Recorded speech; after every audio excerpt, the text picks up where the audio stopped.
Two powers, one rising from the fractured realms of a beleaguered continent, and the other sweeping forward with incredible momentum from distant lands, collided in a clash that would define the fate of a region. Fueled by conquest, survival, and the determination to secure their place in history, these forces met on a battlefield whose outcome would echo for centuries, shaping the cultural and religious trajectory of an entire continent. Hello, and welcome to Impactful Moments, where we explore some of the most, you guessed it, impactful moments in human history. If history is your thing, or you simply enjoy learning new topics, please consider liking and subscribing to our channel. Your support helps us to continue creating captivating, impactful historical content. In this video, we will discuss the Battle of Tours, the battle that saved Christianity in Europe. After the Western Roman Empire fell in 476, the Iberian Peninsula came under the control of the Visigothic Kingdom, which ruled for over 2 centuries. But in 711, a new chapter began with the rise of Al-Andalus, marked by the swift and transformative arrival of Moorish or Berber Islamic rule. This conquest of Iberia was part of a broader expansion of the Islamic Caliphate, which gained momentum after the death of the Prophet Muhammad. Initially, under the Rashidun caliphs, Islamic forces surged across North Africa and Persia. Then, under the Umayyad Caliphate, their reach extended further, eastward nearing the borders of India and westward to the Atlantic Ocean, ultimately crossing the Strait of Gibraltar and conquering Iberia as well. With Iberia firmly under Muslim control during this expansion, the Caliphate set its sights northward. By 720, they launched an expedition over the Pyrenees Mountains, targeting the last remnants of Visigothic control in Septimania, a region now in southern France. To the north, the Franks were working to solidify their own power. Much like the Visigoths had done in Iberia, the Franks had risen from the chaos of Rome's fall to establish a kingdom in the lands that would eventually become France and Germany. The first significant Frankish ruler, Clovis, united the various Frankish tribes, founding what would become the Merovingian dynasty. But soon, the monarchy entered a period of stagnation. The later Merovingian kings were little more than figureheads, known as the Roi Fainéant, or lazy kings, and true power fell into the hands of the palace administrators, known as mayors of the palace. In 714, Pepin of Herstal, the mayor of the palace, died, and the Frankish kingdom was thrown into turmoil. The role of mayor was so entrenched that a civil war broke out over who would succeed Pepin, not to the throne, but for the title of mayor. Ultimately, Pepin's illegitimate son, Charles, emerged victorious. Though Charles had managed to consolidate his power, the civil war had left the Frankish kingdom fractured. Many of its outer territories, called duchies or dukedoms, which had once been loyal, now operated autonomously. One in particular, the Duchy of Aquitaine, led by Duke Odo, had come into opposition with Charles as Odo resisted Frankish control. The Moors had recently conquered Iberia by capitalizing on the Visigothic kingdom's disunity and civil war. With the Visigothic throne contested, the scattered defenses of Iberia rapidly fell to the advancing Islamic forces. The Moors may have seen a similar opportunity, eyeing the Franks who were reeling from their own civil war, and the internal discord between Charles and Odo. Potentially sensing an advantage, the Moors launched an attack on Aquitaine. Despite the threat, Charles refused to assist Odo, who requested assistance. Nevertheless, Odo managed to repel a Moorish siege. In 721, he led a surprise counterattack, securing a decisive victory against the unprepared Moors led by al-Samn ibn Malik at the Battle of Toulouse, a rare and significant triumph against the otherwise unrelenting Caliphate forces. Aware that further conflict was likely, Odo forged an alliance with Uthman ibn Naisa, a Moorish commander who governed parts of Iberia. But when Uthman rebelled against the larger Berber command, he drew the attention of the Caliphate's leadership. In response, the seasoned commander Abd al-Rahman ibn Abd Allah al-Ghafiqi, known simply as Abdullah Rahman, led a campaign and crushed the rebellion. He then turned his attention back to Odo, clashing with his forces at the Battle of the River Garonne. The result was devastating. Odo's army was routed by the larger Moorish forces that were far better prepared than their counterparts at Toulouse. Facing total defeat, Odo turned to his old rival Charles, again seeking his support. Charles agreed conditional that Odo would submit to Frankish authority, which he did. With Septimania and Aquitaine under their control, the Moors had arrived at the very doorstep of Frankish territory and the heart of Western Europe itself.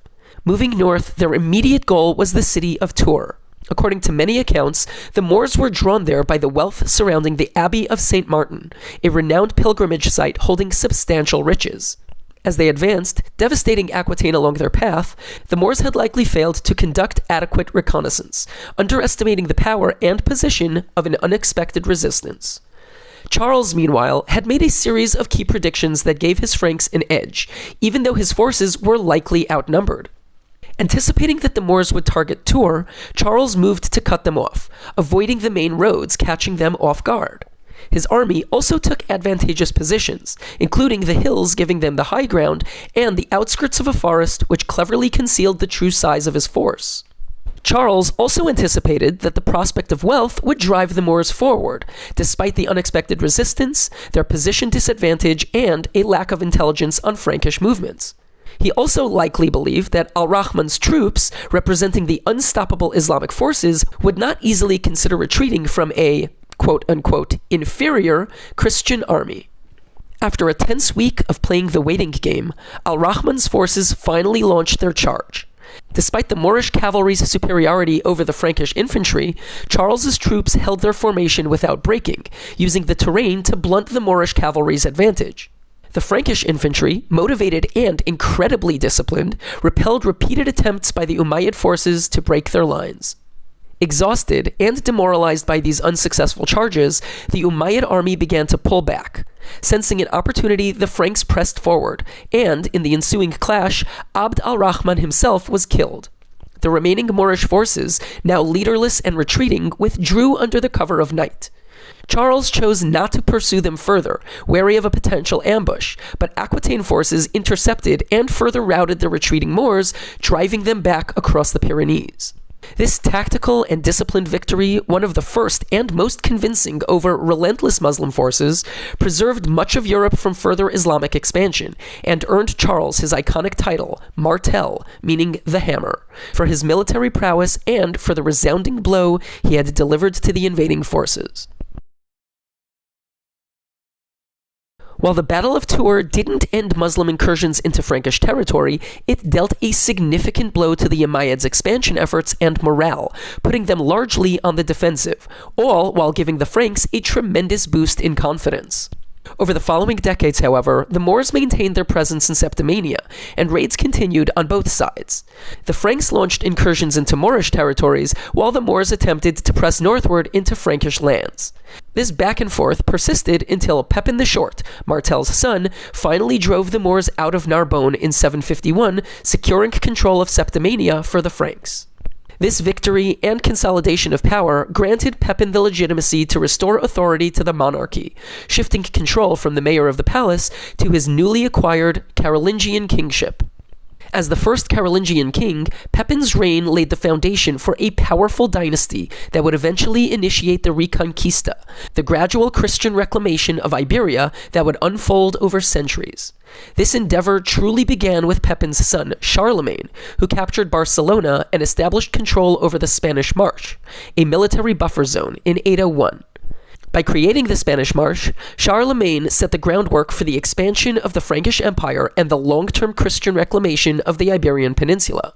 The momentum of Moorish expansion into Europe may have also been dampened by the internal upheaval within the Islamic world.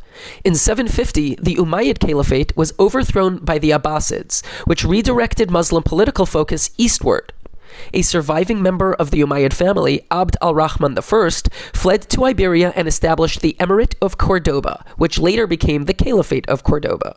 With the Umayyad lineage now centered on consolidating control within Iberia, attention largely shifted away from further incursions into Frankish lands, indirectly easing pressures on the Franks and enabling their consolidation and growth in Western Europe. Historians debate the full impact of the Battle of Tours. On one end, some view it as having merely thwarted a Moorish incursion looking to secure the wealth from the St. Martin Abbey, suggesting it may have held more significance to the Franks, who saw it as a fight for survival, than to the Muslim forces, who may have viewed it as a minor setback. On the other hand, others argue that the Franks represented the last stand for Christian Europe, and a loss at Tours could have left the Islamic Moors free to conquer and likely convert much of Europe unopposed. The general consensus aligns more closely with this latter view, that the Battle of Tours stands on a short list as one of history's pivotal military moments, where a different outcome could have set the world on a vastly different trajectory. In the early Middle Ages, large standing armies were rare in Europe.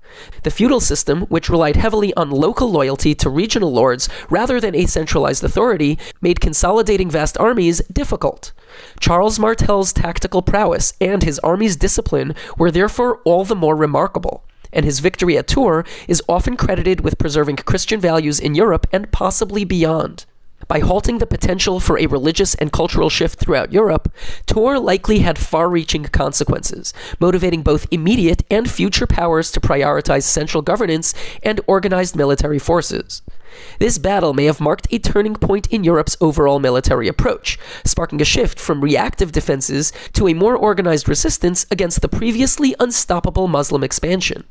It set the stage for efforts like the Reconquista, which ultimately saw Christian kingdoms reclaiming all of Iberia by 1492, and led to the formation of powerful Christian states that preserved religious and cultural continuity across the continent.